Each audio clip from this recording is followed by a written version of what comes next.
Abra a sua Bíblia para nós refletirmos, pensarmos na palavra de Deus. A passagem é 2 Timóteo capítulo 2, versos 8 a 13. Eu pedi ao Rodrigo para tirar o foco daquele canhão que realmente vai me atrapalhar. Eu quero ver vocês e eu quero olhar nos olhos de vocês. Então a passagem é 2 Timóteo capítulo 2, versos 8 a 13. Nós temos nessa passagem, irmãos, um momento extremamente histórico, importante, ocorrido no cenário do Novo Testamento. Lembram-se o que aconteceu em Atos capítulo 1? Atos capítulo 1 é uma passagem em que o Senhor Jesus, já ressuscitado, havia morrido na cruz do Calvário, no terceiro dia ressuscitado, e agora é levado assunto aos céus. E nessa despedida, ele, semelhante àquela corrida de bastões, em que a equipe é formada por vários atletas, e cada atleta, quando termina a sua caminhada, seu trajeto, entrega o bastão, e o outro vai completar até que a equipe conclua toda a sua tarefa.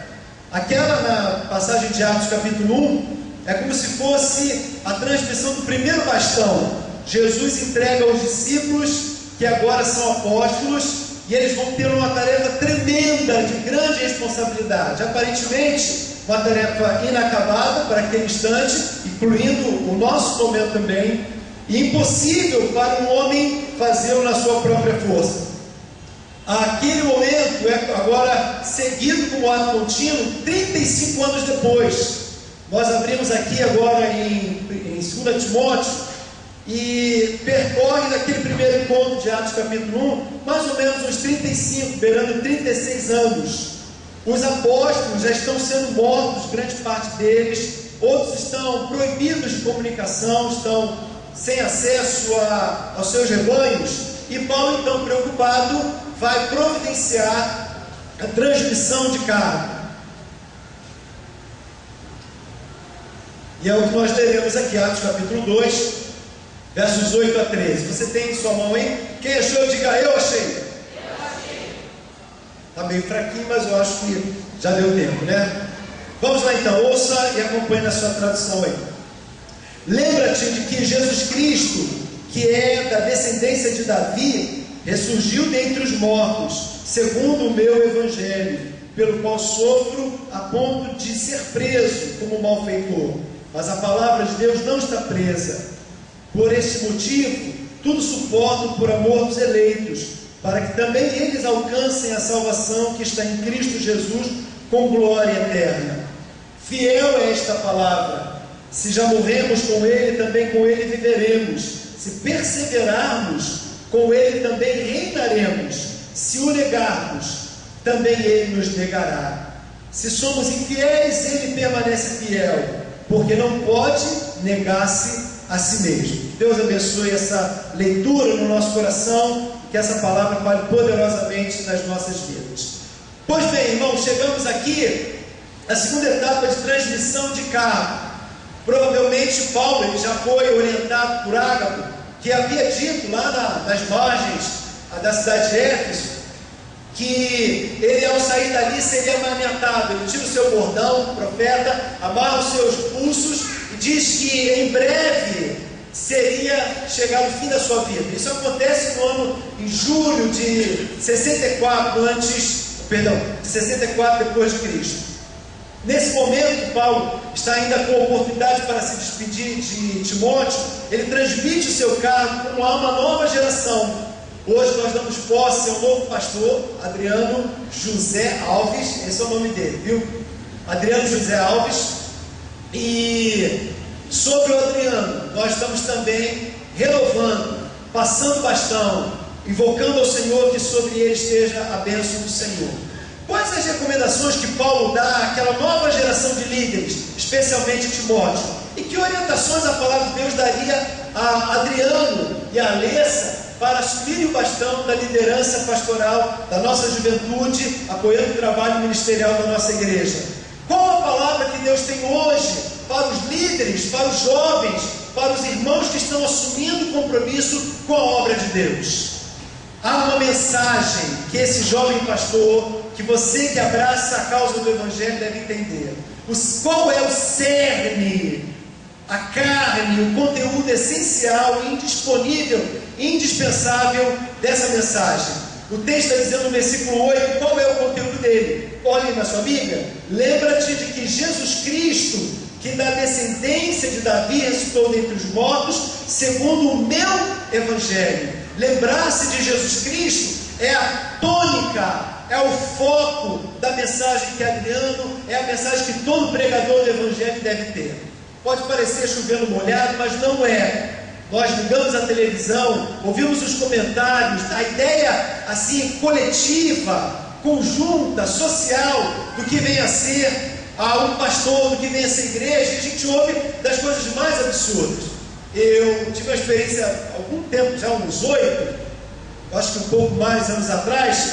Eu peguei uma Kombi, ali onde eu moro, na estrada de Cachamorra, indo para o centro de Campo Grande, e no trajeto passou perto da minha ex-igreja, Igreja Batista do Jardim Joari. O homem entrou e ele reconheceu um amigo na Kombi. Ele estava sentado na frente, o amigo lá atrás, e os dois conversando forçosamente, todos participando daquela conversa. E o camarada perguntou que entrou: e aí, fulano, como é que você está? Já arranjou emprego? E ele falou assim: não arranjei não, mas eu arranjei um jeito de ganhar dinheiro.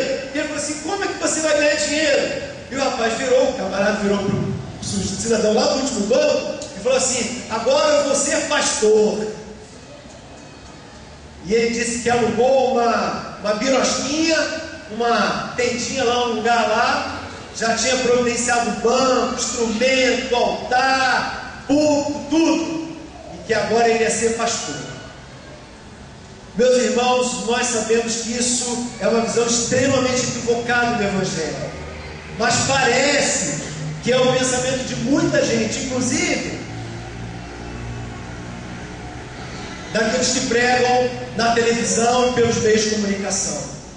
Muito mais do que uma maneira de ganhar dinheiro, e é verdade que a palavra de Deus diz que o obreiro é justo receber o seu salário, ele é digno disso, mas muito além, há um compromisso de vida, uma vida amarrada numa missão, que essa missão é reproduzir e reviver intensamente a missão do próprio Cristo. Qual é o cerne da nossa missão? Lembra-te de Jesus Cristo. Paulo diz em 2 Crônicas, capítulo 4, 5, ele diz: nós não pregamos a nós mesmos, mas a Jesus Cristo, o Senhor. O mesmo Paulo fala em Romanos 10, verso 9: porque se com a tua boca confessares a Jesus como Senhor, e em teu coração creres que Deus o ressuscitou dentre os mortos, serás salvo. O foco, a essência, a mensagem mais cristalina que possa existir no Evangelho é a vida do próprio Senhor Jesus. Então, Adriano, como jovem pastor assumindo nessa noite, não só Adriano, mas todos os nossos jovens, todos nós que queremos pregar o Evangelho, a temática única e exclusiva é esta: a vida e a morte, a ressurreição e o senhorio de Cristo. Por isso Paulo deixa muito claro para aquele jovem pregador do Evangelho, Timóteo, como deixa claro para nós que a centralidade está em Cristo como fundamental elemento de um Evangelho que possa alcançar outros. O texto diz no versículo 10, depois de pedir que ele se lembre disso, diz, verso 9 e 10: pelo qual sofro a ponto de ser preso como malfeitor, mas a palavra de Deus não está presa, porque, por este motivo, tudo suporto por amor dos eleitos, para que também eles alcancem a salvação que está em Cristo Jesus, com glória eterna. Se o cerne, o conteúdo essencial da mensagem do jovem pastor é Cristo, quais seriam as ênfases que essa mensagem possui? O texto vai mencionando. Como componente daquela jovem liderança, Timóteo não podia deixar de lado essas temáticas que vão aparecer agora. E nós oramos para que Adriano coloque no seu coração, como Cristo centro, o centro Cristo deverá ter estas tônicas que ele apresentará agora a nós também. Os irmãos que maciçamente representam aqui a grande maioria dos crentes, de crentes em Jesus, lembram-se bem da orientação que Moisés dá em Deuteronômio capítulo 6, verso 4 e 5. Eles deveriam ensinar aquela palavra às crianças, aos jovens, a todas as pessoas, quando se levantassem, quando se deitassem, quando caminhassem, quando percorressem, quando fizessem suas atividades, para que em todo momento inculcasse sobre as suas mentes a palavra de Cristo. E aqui está, Adriano, quais são as tônicas da pregação que você deve conduzir. Quais as tônicas que essa igreja, cada um de nós queremos viver o Evangelho, devemos ter.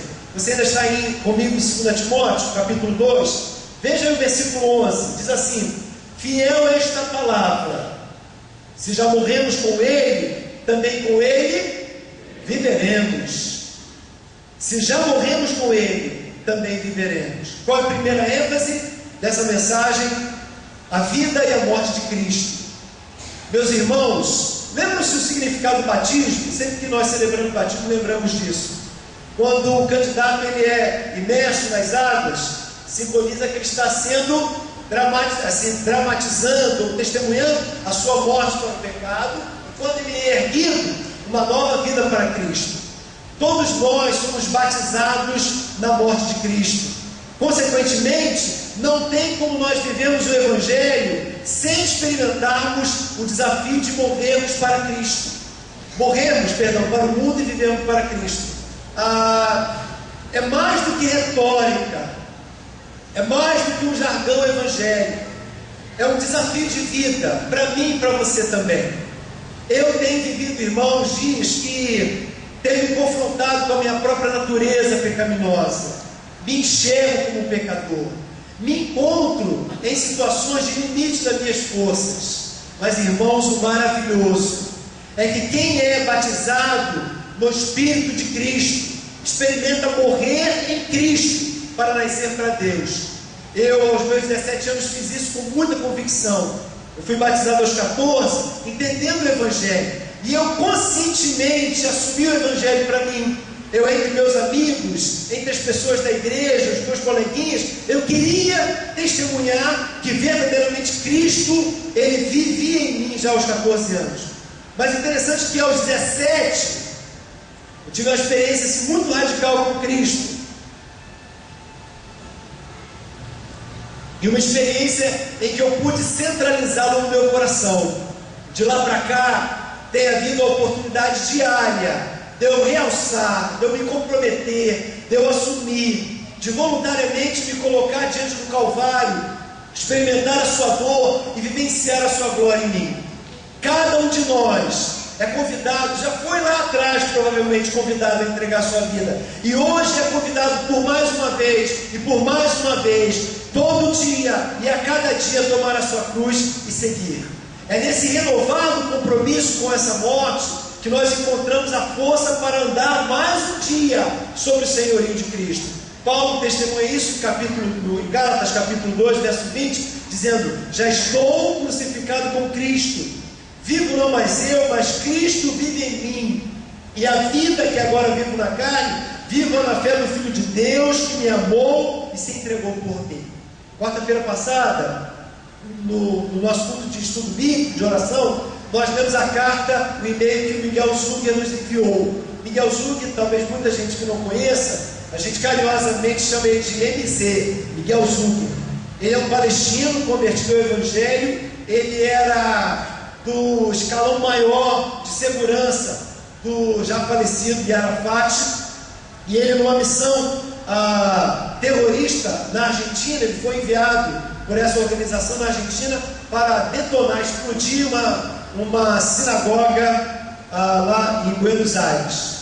E as coisas deram errada, ele foi preso na prisão. Antes da prisão ele teve um encontro com Cristo, e aí segue uma história muito dramática. Saiu da prisão, começou a ser, agora como crente, ser perseguido pela sua família e pela própria organização, com a cabeça prêmio até hoje.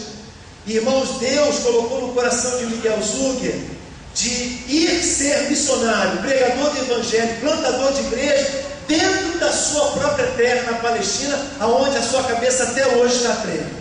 Nessa última situação de conflito entre Israel e Palestina, ele estava no Brasil, em segurança com a sua família em Belo Horizonte, quando Deus colocou no coração dele que, mesmo em segurança, ele não poderia sentir bem se o seu povo estava lá numa situação tão terrível.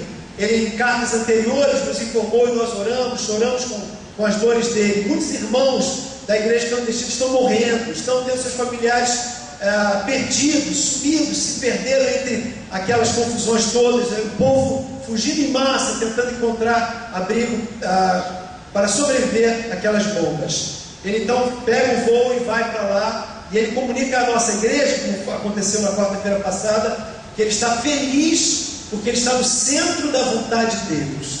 Não é o lugar mais confortável, obviamente o menos confortável, mas, meus irmãos, porque o Miguel Zug morreu para o mundo e nasceu para Cristo, ele viveu e está vivendo nesse momento a experiência de morrer para si mesmo, para obedecer a Deus. O Evangelho que nós abraçamos nos chama a sair do nosso comodismo e a experimentarmos uma entrega tão pronta e tão integral que nos leve a correr o risco da nossa própria vida, porque nós fomos batizados na morte para experimentarmos a vida. Eu não sei como você aplica isso para a sua vida, em que área você precisa morrer para que Cristo viva nessa área do seu viver, mas uma verdade, um fato original e autêntico na sua vida diante dessa palavra é verdadeira. Nós não podemos viver o Evangelho de forma a vivermos confortavelmente ao nosso próprio gosto, porque esse Evangelho que nós abraçamos nos chama a morrer no batismo de Jesus também. Esse texto nos lembra um teólogo muito famoso alemão do período da Segunda Guerra Mundial, Dietrich Bonhoeffer. Esse homem, ele fez uma escolha, como Miguel Zug, como nós, como muitos crentes ao longo da história. Ele era um pastor luterano e ele viu a geração daquela igreja realizar a coisa mais absurda. Era o pique, o auge do nazismo. A igreja luterana, que era uma igreja, como a igreja católica oficial aqui, era predominante. E Hitler fez uma imposição, inclusive às igrejas que não se dobrassem ao seu governo nazista e seus objetivos, ela não sobreviveria. Aquela igreja oficialmente reunida decidiu encontrar uma teologia que justificasse o genocídio dos judeus naquele momento. E fazendo aquilo, estavam realizando um absurdo. Mas veja que coisa interessante, irmãos. Para tudo se encontra justificativa, inclusive na Bíblia. A igreja luterana alemã encontrou razões para apoiar e justificar o que Hitler fazia. Dietrich Bonhoeffer, que era um pastor, como disse aqui, se afastou oficialmente da igreja, daquela igreja oficial, filiou-se ao movimento contrário a Hitler e sua cabeça prêmio naturalmente levou à sua prisão. Ele desenvolveu na prisão uma teologia que é conhecida até hoje, muito famosa, é a obra-prima de Dietrich Bonhoeffer. O título, ou a chamada principal da sua teologia é a graça barata. Graça barata é uma graça fácil, que eu recebo fácil e que me faz viver facilmente, até mesmo diante do desafio do Evangelho de viver a morte de Cristo. Aquela igreja luterana encontrou um jeito, uma teologia, uma justificativa para viver agradavelmente o Evangelho, que ainda que fosse parecido com o Evangelho de Jesus, não era, em hipótese alguma, o Evangelho de Jesus.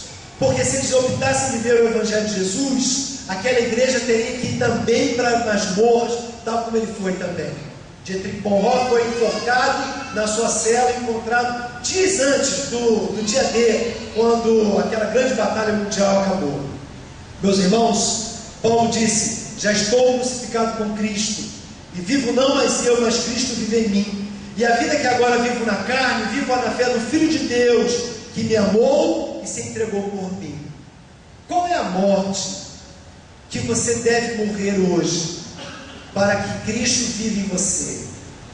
Eu não conheço, eu conheço qual a morte que eu tenho que viver. E o Espírito Santo de Deus vai mostrar a você o que você deve fazer além. Não só morrer a morte de Cristo, como o verso 11 diz, mas o verso 12 diz, em segundo lugar, sobre as ênfase dessa mensagem: se perseverarmos com Ele, também reinaremos. Se o negarmos, também Ele nos negará.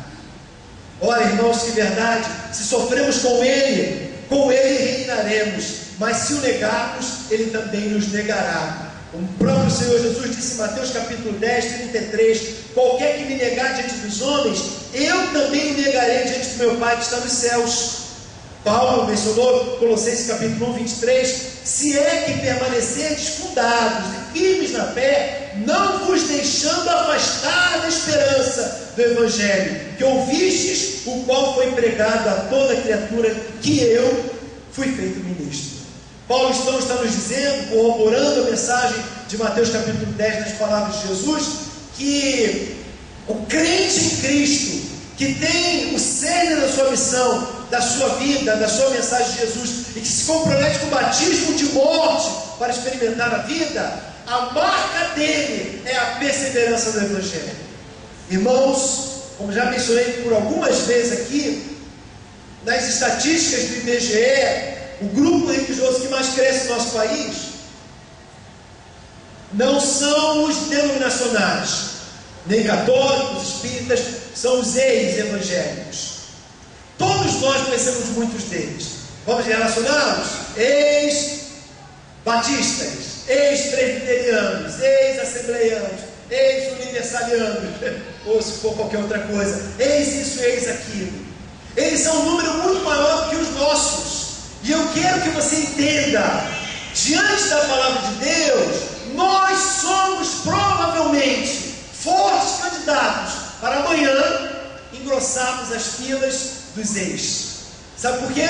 Porque a Bíblia diz que só é o Evangelho de Cristo quem o tem como cerne, quem morre na sua morte para viver para a glória de Deus, e quem persevera no Evangelho. Meus irmãos, hoje o convite secular é que nós sejamos assim, quase crentes, mas não crentes. As crises dos nossos casamentos, a inflação que dói o nosso bolso, os problemas de saúde, os problemas de relacionamento, os problemas eclesiásticos em grande proporção, muitas dessas realidades nos afastam para esquecermos o cerne do Evangelho. Adriano é levantado por Deus para pregar com toda clareza esta mensagem. Quem está em Cristo é convidado a morrer para si mesmo, para viver para Deus, e é chamado a perseverar. Mas eu gostaria tanto de um Evangelho que me permitisse as adequações necessárias para eu ser feliz na minha vida e não precisar ter tanto compromisso. Meus irmãos, não tem essa hipótese. Se você quer viver para Deus, tem que ser do jeito dele, não do seu. Se você quer viver para Deus, tem que ser do jeito da palavra de Deus, e não com as minhas adequações. O chamado é para perseverar. Eu quero lhe contar 3 histórias e eu vou fechar com isso. Plínio, ele foi governador da Bitínia no tempo do Novo Testamento, no ano mais ou menos 112 depois de Cristo. João, o apóstolo, já tinha escrito o Apocalipse. A igreja vivia uma baita de uma perseguição.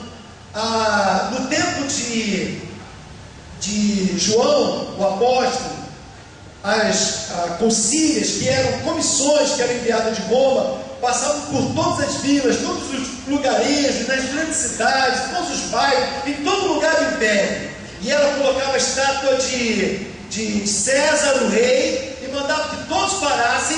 E quando a concília que vinha com a autoridade romana chegava, todos tinham que vir para o local, para o areal, para a praça, para o lugar mais largo que fosse. E o homem, o líder da concília, gritava: Ave César! E quem não se ajoelhasse e exclamasse em resposta a César, seria confiscado seus bens, seus filhos, e se houvesse resistência, ali mesmo era erguida uma pira em chama e era colocado ali para morrer.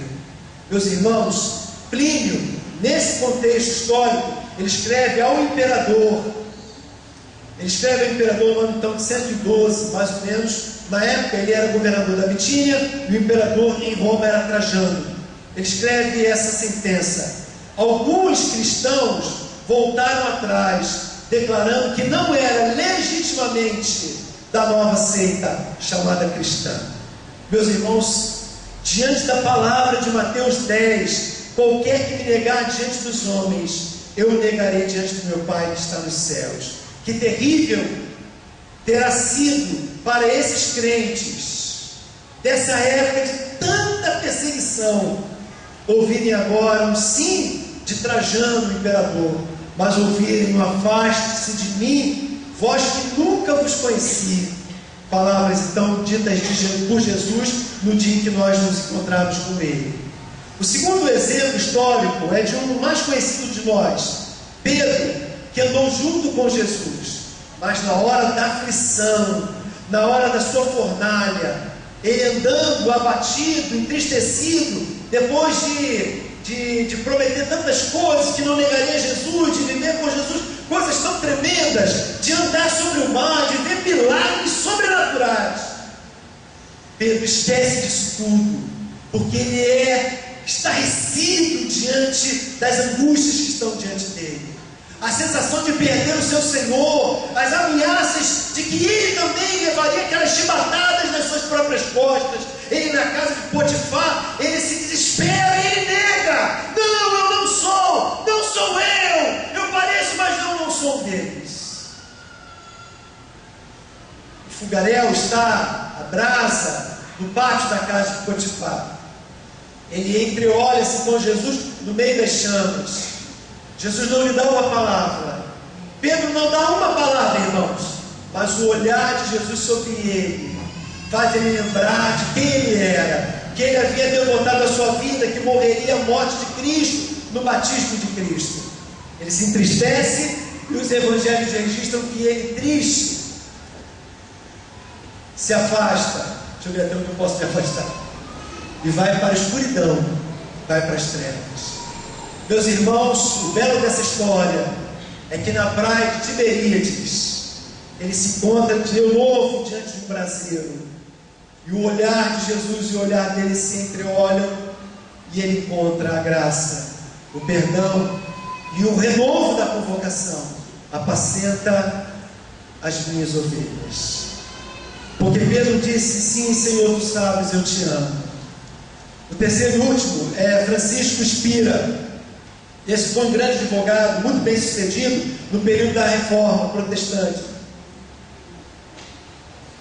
Sua história diz que no encontro com Lutero ele ficou apaixonado pela mensagem, ele se converteu e, apaixonado pela mensagem, ele devotou toda a sua vida. Ele era um advogado, os advogados são muito persuasivos, Deus usou isso. E Francisco Spira se tornou um grande pregador do Evangelho em todo o continente europeu. Só que preso pela Igreja Romana, colocado diante do verdugo que o levaria à forca, lhe deram uma nova chance: que ele assinasse, assim como o Adriano assinou aqui, né? Que ele assinasse a sua sentença de demissão de fé, de negação de fé. E depois de prometer tanto, viver tantas coisas gloriosas com Jesus, Francisco Spira, com medo do seu momento, ele assinou.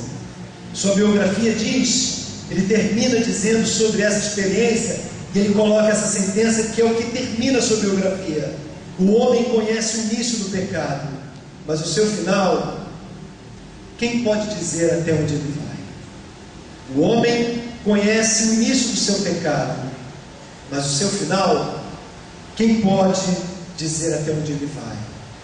Meus irmãos, eu não sei qual a sua razão. Qual a razão que levou a muitos a abandonarem o Evangelho? Mas eu quero lhe dizer que o mesmo Jesus que estava na praia de Tiberíades está aqui. Ele perdoa, ele restaura, ele levanta de novo e ele comissiona: tu me amas. Se tu me amas, morrerás a morte, o batismo da morte, e viverás para a glória de Deus. E não só isso, perseverarás no Evangelho. O verso 13 termina dizendo, dessa passagem: se somos infiéis, ele permanece fiel, porque não pode negar-se a si mesmo. Deus é fiel. Deus é fiel sobre a vida do Adriano, que o levantou, o perdoou, o restaurou e o levantou para a sua obra. Deus é fiel ponto de perdoar o seu pecado, de lhe dar uma nova chance, de fazer você andar de novo no Evangelho. Ele é fiel ao ponto de garantir que Ele estará com você todos os dias até o final da sua vida. E se você crer nele, e amá-lo e viver para Ele, Ele não permitirá que seus pés vacilem. Ele não tosquenejará, Ele não vacilará, porque Ele é o guarda de Israel. Ele te tomará pela mão direita e Ele fará valer a sua promessa. Feche seus olhos, por favor. Senhor, nós louvamos o Teu nome. Nessa noite nós nos rendemos diante de Sua palavra. Nós não fomos convidados, Senhor, para uma festa, para um baile, ainda que tenhamos muito mais alegria do que os que celebram no mundo. Nós estamos sim, Senhor, celebrando uma grande festa, mas essa festa é para nos lembrar nesta noite que o cerne dessa adoração, que o cerne da nossa vida é Jesus Cristo. Nós abandonamos então, Senhor, diante do altar da consagração, diante do altar do nome de Jesus, da cruz do Calvário. Dessa noite, Senhor, nós declaramos abandonar todos os nossos pecados, abandonar diante do Teu altar, Senhor, todas as escolhas erradas. Nós optamos, Senhor, nessa noite como povo de Deus, a consagrarmos as nossas vidas somente a Ti. E se for preciso, ainda hoje, Senhor, seguindo o modelo, o exemplo de Paulo, de Miguel Zug, de tantos outros homens de Deus, nós queremos experimentar o martírio e a dor, queremos abandonar as amizades que nos afastam de Ti. Optamos, ó Deus, pelo Evangelho verdadeiro, cristalino, o único Evangelho de Jesus. O reconhecemos e o saudamos como Senhor dos Senhores, o Deus dos deuses, o Senhor de todos, viventes e mortos, o Senhor da nossa própria vida. Nós o declaramos como mais importante que qualquer amizade, do que qualquer pessoa de influência sobre nossas vidas, sobre qualquer estado, sobre qualquer abundância de bens materiais. Nós o fazemos agora, Senhor, centralizado em nossos corações como Senhor de nossas vidas. Queremos beber do batismo da morte, para nos servirmos salvos e restaurados para a honra e glória de Jesus Cristo. E Senhor, sabemos que muitas lutas virão, mas nós queremos ter a marca da perseverança. Ao que vencer, será dado a coroa da vida. Olha sobre mim, Senhor, sobre cada igreja, cada pessoa desta igreja, cada irmão, cada irmã que ora dizendo: sim, Senhor, eu também te amo, Tu sabes que eu te amo.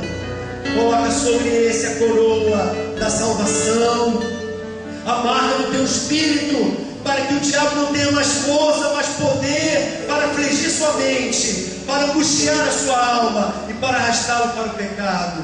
Mas que nós nos tornemos hoje, Senhor, vencedores da natureza da carne, da inclinação para o mal, vitoriosos sobre o inimigo de nossas almas, vitoriosos sobre o sistema do mundo que atua sobre nossas mentes. Nós o adoramos e nós queremos perseverar no Teu Evangelho, porque fazemos isso para a honra e glória do Teu nome. Amém, Senhor. Glória a Deus. Você pode ficar em pé no seu lugar? Nós vamos adorar o Senhor mais uma vez. Você vai fazer a sua entrega aí.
Então, se você está entre nós, que tem o Evangelho, quer recebê-lo como Senhor e Salvador de sua vida, eu quero contar que você entregue a sua vida como nós cantamos agora. Mas no final aí eu vou ver você e eu vou orar por você. Se você quer entregar a sua vida a Jesus, eu vou ver você e vou orar por você. Eu quero também dar oportunidade para você que quer contar o Evangelho, está mandando daqui, por ali, decidindo, escolhendo. Hoje Deus escolheu você. É a oportunidade. E é também a oportunidade de você entregar a sua luta, a sua angústia, aquilo que angustia o seu coração. Se você quer fazer isso, venha a Jesus. Quero contar que você tem também. Eu e o pastor Adriano estaremos aqui para orar por você. Se você não deseja, pode vir à frente. Eu quero estar aqui para orar por você.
Queremos oferecer a nossa vida para experimentar nessa noite, nessa semana, nesse tempo em que o Evangelho é tão distorcido, mal interpretado e mal pregado.